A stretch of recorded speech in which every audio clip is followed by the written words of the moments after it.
Hi, welcome to China Currents. I'm Chris. Last week, Elon Musk just wrapped up his first visit to China in 3 years. Last time he was here in 2019, he showed a special love to Chinese food, xiaolongbao. He went to a crowded restaurant in Beijing to taste the buns. And Musk's visit to China this time comes as the country looks to portray a friendly environment for foreign businesses as geopolitical tension with the US rises and the strict COVID controls that have made the operating environment difficult have already been lifted. On May 30th, Musk met with China's Foreign Minister Qin Gang. He praised the Chinese people and China's achievements and stated that Tesla opposed decoupling and is willing to continue to expand its business in China. It shows that Musk does have a close relationship with top Chinese politicians. And finally, Elon Musk also visited Tesla's Shanghai Gigafactory on Thursday.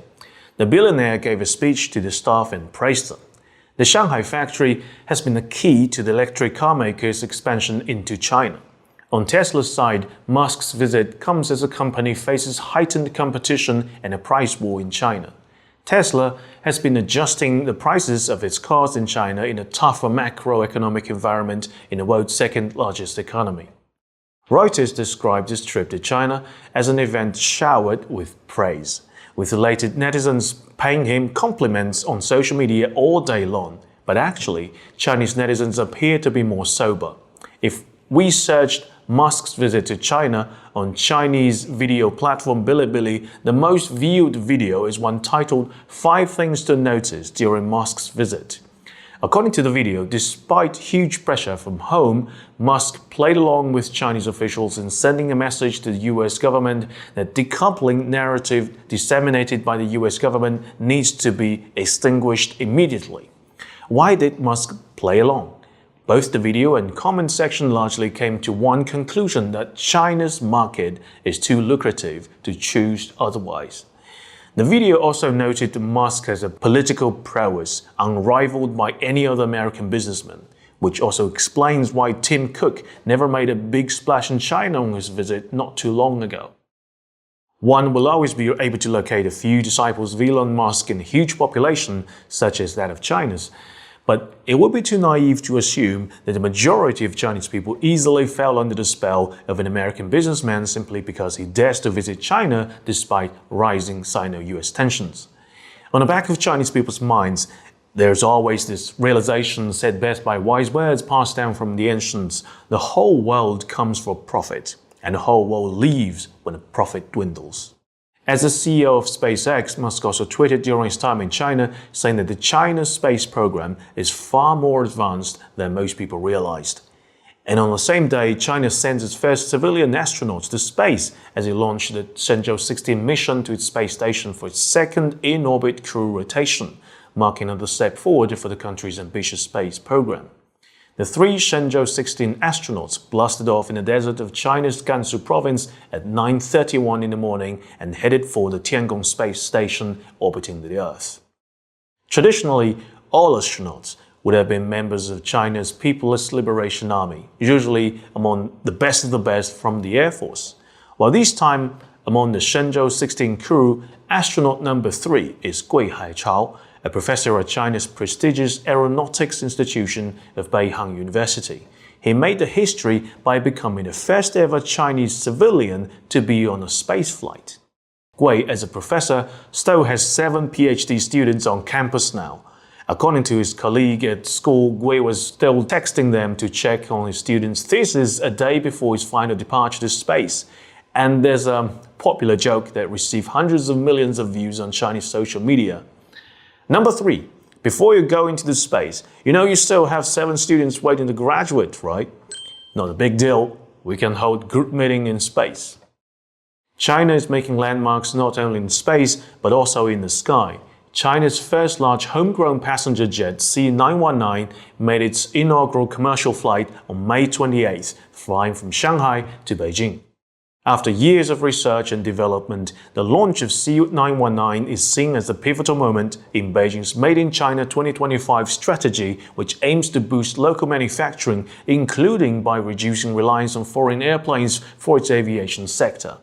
With a range of over 5,000 kilometers, The C919 will take on the world's two major aircraft manufacturers, Airbus and Boeing. It will be a direct competitor to their A320 and B737 narrow-body jets, most commonly used for domestic and regional international flights. Now, the plane already received over 1,200 orders from domestic and around the world. But C919 was not the biggest news in the aviation industry in the last couple of weeks. Cathay Pacific, a Hong Kong airline, has already issued 4 statements since May 23rd, apologizing over the alleged discrimination against the mainland Chinese. The whole thing started when a passenger who flew from Chengdu to Hong Kong on Cathay Pacific posted a recording of flight attendants overheard in a galley complaining and laughing about the mainland Chinese passenger who didn't speak English or Cantonese.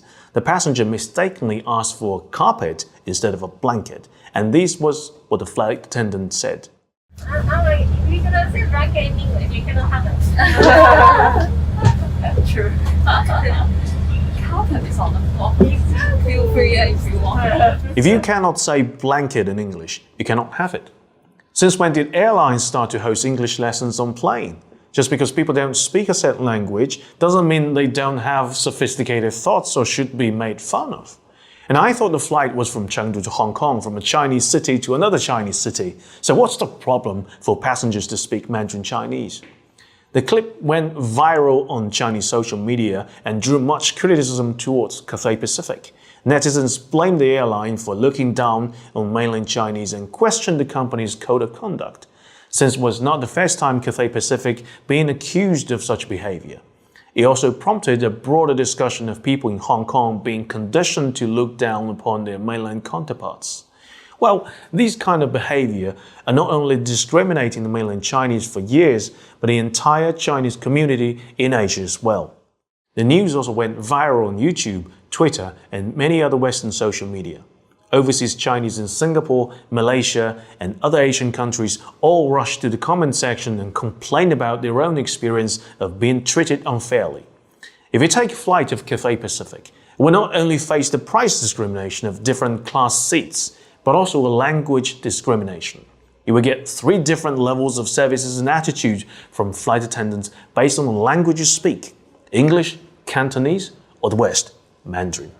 If you remember, Stop Asian Hate is a popular slogan against racism and racial injustice targeting Asians. But it really hurts and infuriates people the most when the racism and hate comes from your own people. Sometimes it's hard for Chinese to be proud of their identity and celebrate it. A Taiwan taekwondo athlete waved the Chinese flag after winning a bronze medal at the Asia-Pacific Masters Game in South Korea. Chinese media first reported the man named Li Tongxian mounted the podium to receive a bronze medal. He brandished the Chinese flag to celebrate his win. You can see the flag he held was carefully folded. Many netizens assumed he probably had to carefully hide it in his luggage for him to take out at the podium. Reacting to this incident, the Sports Administration under Taiwan's Ministry of Education said the participants in APMG only represented themselves. While Chinese social media praised the athlete's courage to express his emotion towards his own identity, Li himself responded in a video afterward and said he was not afraid of the backlash he would face in Taiwan. What he feared was people in Taiwan might forget their own history and their own heritage. Next up, we have an update from the Chinese government. China appoints new ambassador to the United States of America after a 5-month vacancy. On May 23rd, Xie Feng was appointed as the new ambassador to the United States. The position has been vacant since last December, after former ambassador Qin Gang was promoted to foreign minister.